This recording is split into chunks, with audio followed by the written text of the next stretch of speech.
Since 1977, Nickelodeon has helped pave the way with children's television programming, and its biggest success occurred in the 1990s and early 2000s.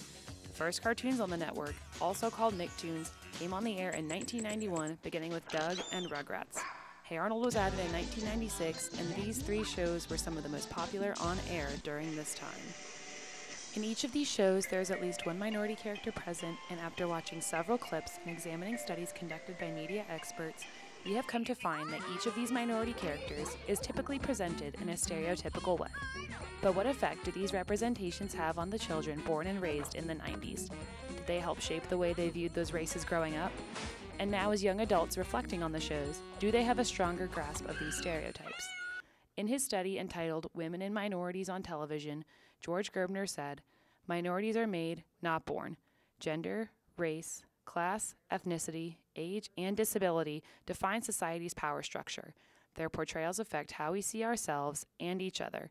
The world of television seems to be frozen in the time warp of obsolete and damaging representations." On Hey Arnold, Gerald is Arnold's best friend, and he is one of the cooler kids in his 4th grade class. He is the student body president and the group leader of his friends. Gerald is also African American. While he displays many positive portrayals of African Americans, he also represents some stereotypes. He is always wearing a sports jersey, has an afro hairstyle, and sometimes talks in slang. Another character on the show, Phoebe, is a recurring Asian character. Phoebe fulfills the stereotype of the smart and quiet Asian and even skips from the 4th to the 6th grade in the episode Phoebe Skips due to a lack of academic challenge in her current 4th grade class. Phoebe also feels subordinate to her best friend Helga and feels as if she must always go to her for approval.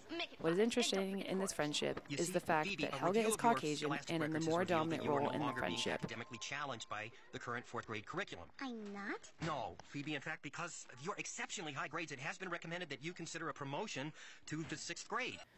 Another popular TV show, Doug, does not show a specific minority. Although the characters are extremely diverse in their skin color, ranging from green to blue and even purple, Doug and his family are the only characters with Caucasian skin and are also the primary focus of the show. But do these stereotypical portrayals in these cartoon characters really have an effect on the 90s generation? We asked 2 USC students what they thought of these cartoons and if there was a negative effect on them and how they viewed the world. But when I do go back and think about minorities, I think of his hair first, then I'm like, oh, well, not all black people have giant fros just because he was on the shows. She was like the general kind of really nerdy, smart Asian girl, I would say.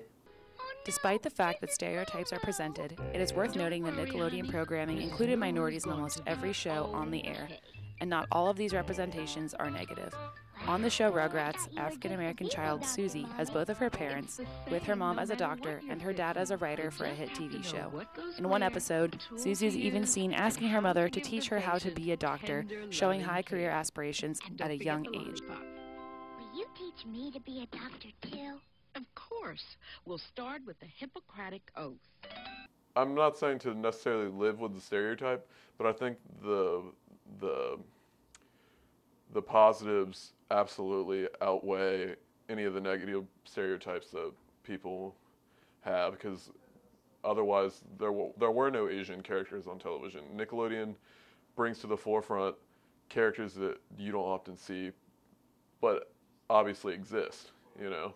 So I think it's great that they do that. It gives kids something to look up to and say, hey, like, that's me on TV, whether it be a real person or animation character or not.